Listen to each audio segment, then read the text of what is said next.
Welcome back sa akin channel. Narito na naman ang mga maiinit na balita mula sa mundo ng social media na talaga namang pinag-uusapan ng marami.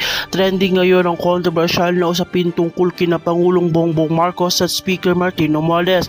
Ayon sa makalat na balita online, may mga nagsasabing hahatulan na raw sila ng hukuman at tila may matinding parusa na nakakabang. Kabilang ng usapin ng pagbibitay na paulit-ulit na binabanggit sa ilang social media platform. Ayon pa ay silang source sa social media, may aligasyon na sinusubukan daw ni suhulan ni BBM ang hukuman para makalusot sa kaso.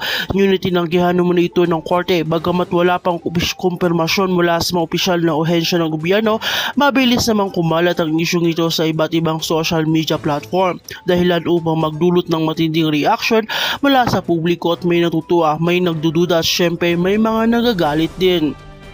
Kung totoo man ang aligasyon, dapat itong dumaan sa tamang proseso ng batas. Ang sino man ay may karapatang ipagtanggol ang kanilang sarili sa harap ng hukuman.